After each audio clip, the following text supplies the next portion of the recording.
বীরভূম জেলার পূর্ব প্রান্তে অবস্থিত ভদ্রপুর গ্রাম সংলগ্ন পশ্চিম দিকের ছোট্ট একটি গ্রাম আকালিপুর, যার দক্ষিণ প্রান্তে ব্রাহ্মণী নদীর তীরে মহারাজ নন্দকুমারের স্মৃতি বহন করছে ২৩২ বছরের প্রাচীন এক মন্দির, মা গুজ্জকালীর মন্দির। নন্দকুমার প্রতিষ্ঠিত এই মন্দিরের অধিষ্ঠাত্রী বিগ্রহ সৃষ্টি ও প্রলয়ের পরবর্তীকালীন পরিকল্পিত মায়ের রূপ।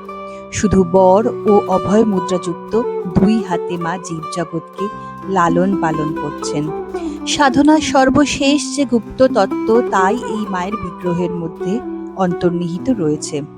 কথিত আছে, মগধরাজ জরাসন্ধ এই গুজ্জকালী বিগ্রহের পুজো করতেন। পরবর্তীকালে রানী অহল্যাবাই এই মূর্তি খনন কার্য করার সময় খুঁজে পান এবং তা কাশীরাজ চ্যাট সিংকে দিয়ে দেন। কিন্তু ওই সময় নজর পড়ল ওয়ারেন হেস্টিংসের এবং তিনি পরিকল্পনা করেন যে এই বিগ্রহ তিনি ইংল্যান্ডের মিউজিয়ামে রাখবেন।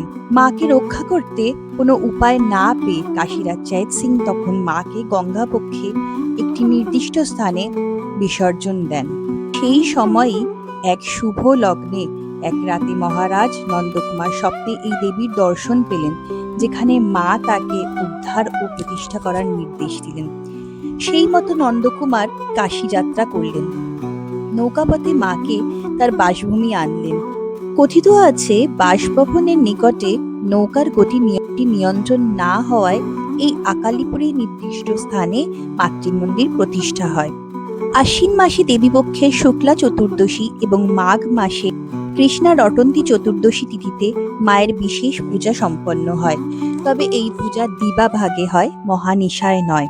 মন্দিরের সামনে নদী তটে গ্রিল ঘেরা স্থানে এখনো রয়েছে সেই আদি যন্ত্র। সামনেই ব্রাহ্মণী নদী, বাঁদিকে মহাশ্মশান। সব মিলিয়ে এই পরিবেশ অবশ্যই সকলের মন জয় করে।